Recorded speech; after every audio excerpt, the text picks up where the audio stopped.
네. 돈 큐빗이라는 영국 그 캠브리지 대학교의 종교철학 교수 님이 쓴 예수와 철학이라는 책입니다. 영어 원서도 똑같아요. 지저스 앤 필라소피 단순하고요. 예수와 철학이라는 아주 얇은 책입니다. 그래서 이것도 역시 대장간에서 나왔고 대장간에서 최근에 성경과 제국이라는 시리즈로 책을 쭉 내고 있어요. 제가 지난번 했던 제국에 저항하는 성경이 4번째 시리즈였고요. 이번에 5번째 시리즈로 나왔고요. 나온 지 얼마 시간이 되지 않았어요. 2020년도에 이제 번역이 돼서 나왔고 그런데 이 책 원서는 2009년에 나왔더라고요. 그럼에도 불구하고 뭐 10년 정도 지났지만 그래도 불구하고 이게 최신작인 게 돈 큐빗 교수가 지금 뭐 은퇴하고 굉장히 이제 연령이 많아서 거의 이제 고령의 할아버지 되셨거든요. 80대 후반쯤 된 거죠. 그러니까 이 책도 사실은 은퇴하고 쓰셨을 것 같아요. 아마 70대 중후반 때 썼던 책이기 때문에 아마 돈 큐빗 교수가 썼던 뭐 최근 책 중에 하나일 거라는 생각이 듭니다. 여러분 뭐 아실지 제가 뭐 돈 큐빗 교수에 대해서 뭐 자세히 알지는 못하지만 뭐 간단히 소개를 하면은 이 책 소개해 보니까 영국에서 쭉 공부를 하고 캠브리지 대학교에서 학위도 받고 오랜 시간 이제 종교철학, 또 윤리학 교수로 강의했다고 합니다. 국내에 번역된 책으로는 떠나보낸 하느님이라는 이제 제목으로 한국 기독교 연구소에서 번역된 게 있고요. 저는 이제 개인적으로 그 예전에 기독교 사상인가 거기서 이제 김진혁 교수님이 돈 큐빗에 대해서 소개한 글을 봤던 기억이 나요. 거기서 이제 소개했던 것 같은데요. 근데 이제 사실 이제 돈 큐빗 교수의 책을 뭐 읽어보지는 못했는데 어떤 스타일의 학자라는 것을 알고는 있었죠.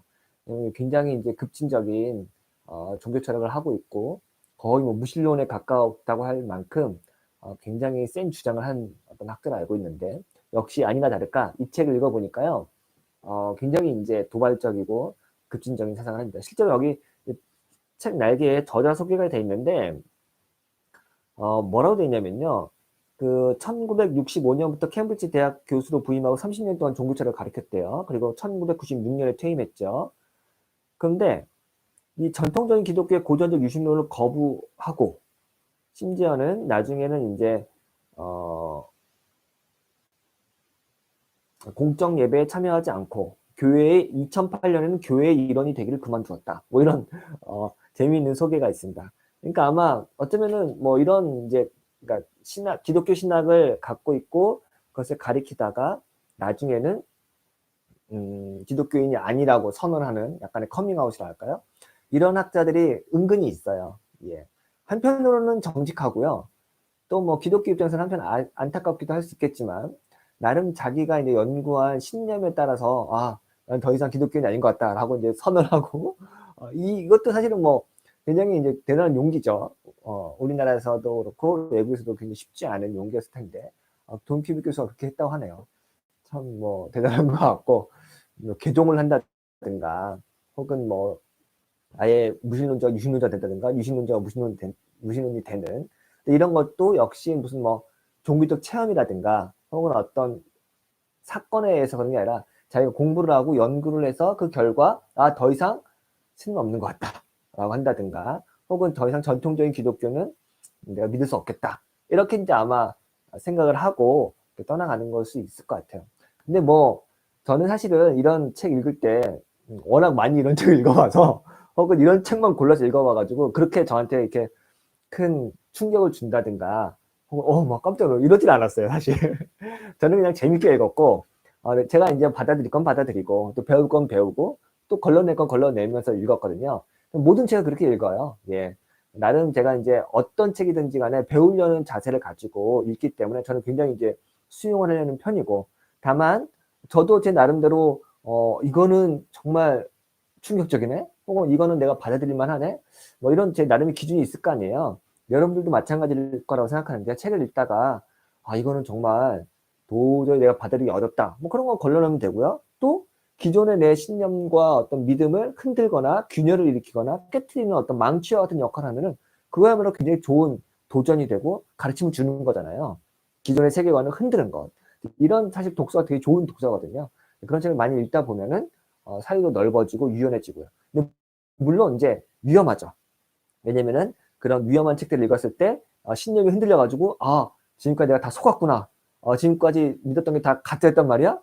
내가 지금 그동안 믿었던 거는 잘못된 신념이네. 이렇게 이제 의심이 들거나 회의가 될 때 굉장히 괴롭죠. 네. 뭐 다 이런 경험 있을 거예요. 저도 마찬가지로 굉장히 이런 경험이 많았고. 이제 그렇게 돼가지고, 나는 이제 지금까지 내가 갖고 있던 모든 그 기독교 신앙이라는 거는 다 구라였어. 다 거짓말이야. 하면서 뭐 밖으로 뛰어나가는 사람도 있을지도 모르겠어요. 근데 그럴 수 있어요. 네, 그렇게 해가지고, 완전히 다른 신앙이라든가 다른 신념을 갖고 살아갈 수도 있겠죠. 근데 어떤 사람은 이렇게 어떤 급진적인 사상을 공부하고 배우고 나서 그것이 내 신념의 어떤 방식으로 화학장을 일으켜가지고 조금 더 내가 알고 있었던 좁은 시야에서 넓은 시야로 넘어가고 또 내가 알고 있던 세계와 하나님과 이웃에 대해서 좀 더 큰 어떤 울타리를 확장하는 계기로 삼을 수도 있거든요.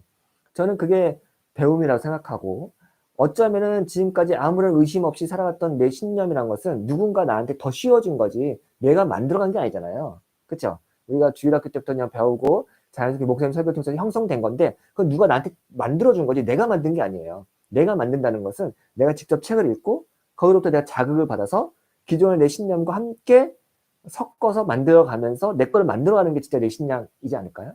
네. 마치 어린아이들이 주일학교에서 어떤 그 선생님으로부터 성경에 대한 이야기를 들었지만 나중에 성인이 돼서는 그걸 다시 재해석하고 그것의 어떤 의미를 발견해 나가는 과정하고 전 마찬가지로 생각해요. 어른이 돼도 여전히 주일학교 애들이 배웠던 그런 성경 이야기로만 성경을 알고 있으면 사실은 성장을 못한 거고 그것은 선생님이 가르쳐준 신앙이지 내 신앙은 아니잖아요. 네, 그런 의미에서 저는 굉장히 우리의 믿음을 흔들거나 혹은 도전적이거나 혹은 위험한 책들도 많이 읽어야 된다고 생각해요. 그런 의미에서 딱 적격인 책이에요.